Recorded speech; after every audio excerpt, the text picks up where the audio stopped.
ago. So it's a 150-year-old birthday party.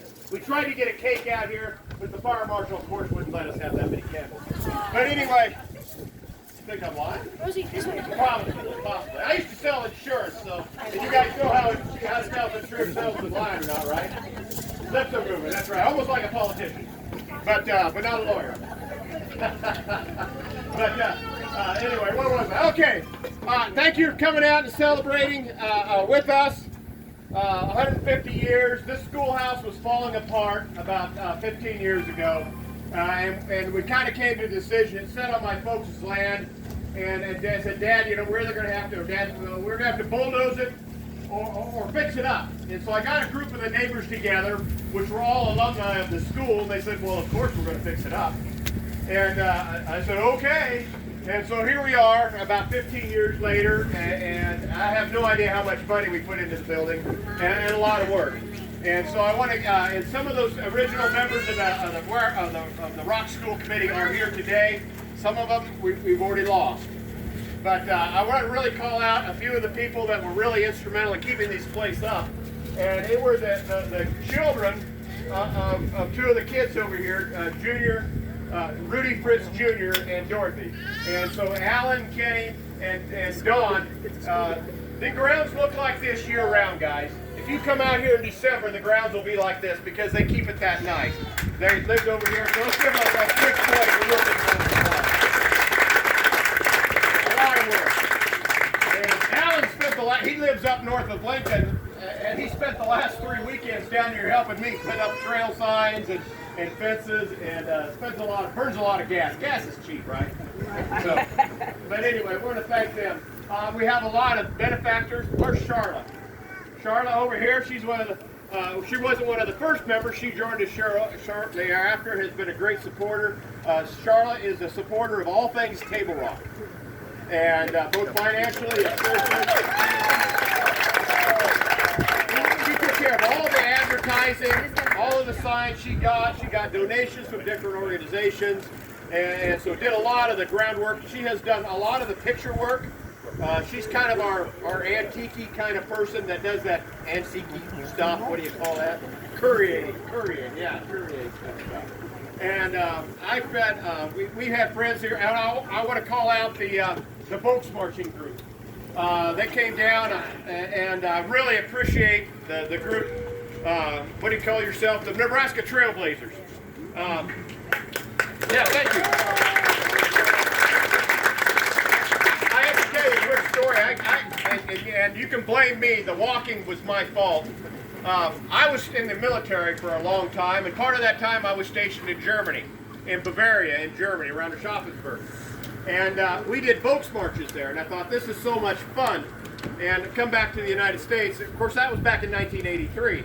I'm a little out of shape. But anyway, and so we did Volks marches all over the place. They always ended with a little fest, just very similar to this. And I thought, well, can we pull this off? And you get on the internet, and you can find anything on the internet. And I found this, there's an American Volks March Association.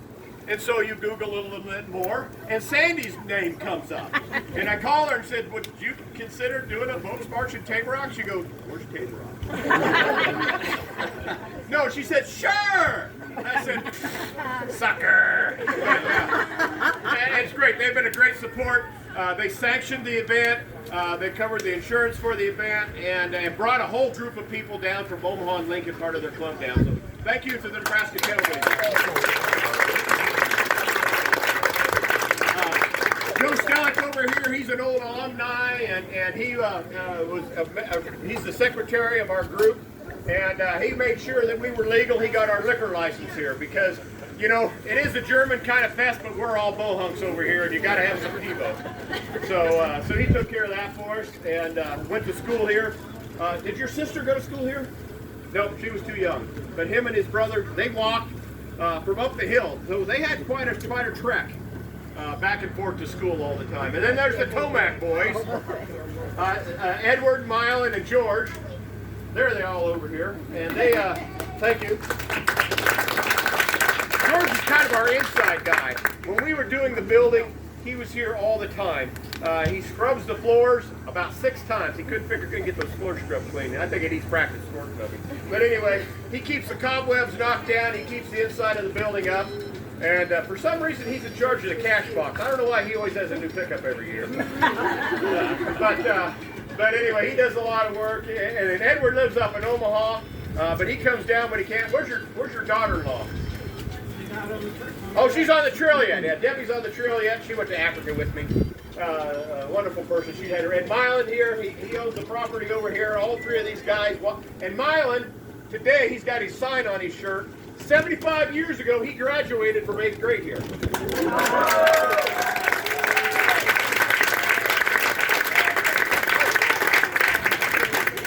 And years ago, we had our first grand opening. We got associated with another group, the Nebraska Country School Association, and we have Beth Stuckenholm right back here. And part of that group is joined us, and they want to come down and great supporters of the one-room schoolhouse. And if you ever get a chance to check out, they have a school too in Nebraska City, right? Or close to south of Nebraska City, the Harmony School. Harmony School, there it is right there. Where they've got it's a frame school, though it's not cool as a rock school. But anyway, and Charlotte was telling me a little bit of trivia. At one time in Pawnee County, correct me if I'm wrong, 71 schools. 71 one-room schoolhouses in Pawnee County. They tried to fit these schoolhouses so they were no more than 2 miles apart, so the kids wouldn't have to walk more than a mile. But they forgot about the Nemaha River. Okay, so we had a lot of kids in this school district, District 32, that had to go a lot farther than a mile just because of the terrain. And those kids walked every day. And how many one-room schoolroom teachers do we have in here today with us? I know I talked to a couple. There's one. Got a couple other school teachers. I got some school teachers. I talked to somebody on the trail and said their mom was a school teacher. Everybody knows that, and I'm a pastor part-time, and I bury a lot of people, and a lot of those obituaries, the women were school teachers at one time. These schoolhouses, through 8th grade, and a lot of times those 8th grade, especially the boys, they were 14, 15, 16, 17 years old before they got through 8th grade because they had to quit to go farm.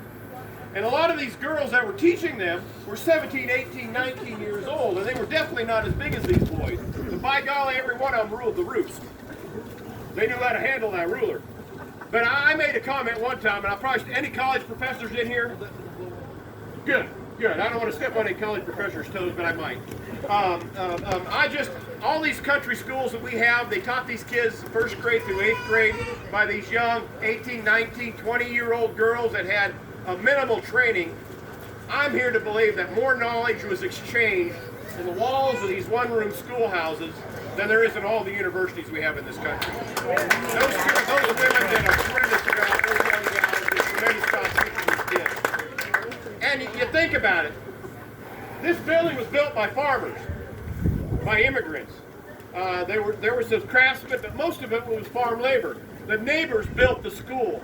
And in all of these communities throughout Iowa, Nebraska, Kansas, Minnesota, the Louisiana Purchase, when they come up with the Homestead Act, the first building they built was a schoolhouse. School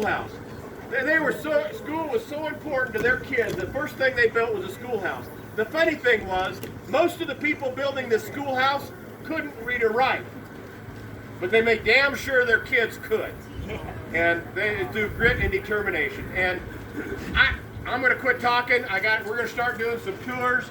And some guys that want to ride in the 4-wheelers that didn't want to make the walk or couldn't make the walk, feel free to stay one of the trips, and we'll go around and enjoy your day. And we've got plenty of beverage.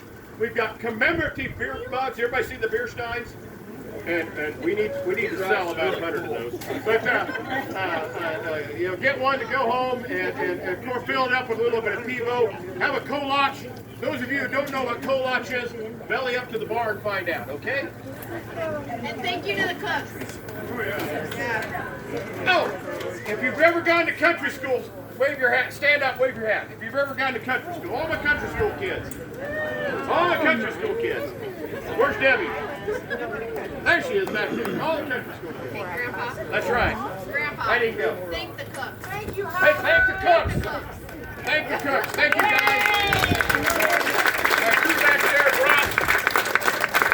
My crew masters. when I put them in shorts back there, it's kind of like a fox in the hen house. But, have a wonderful day. Thank you for coming.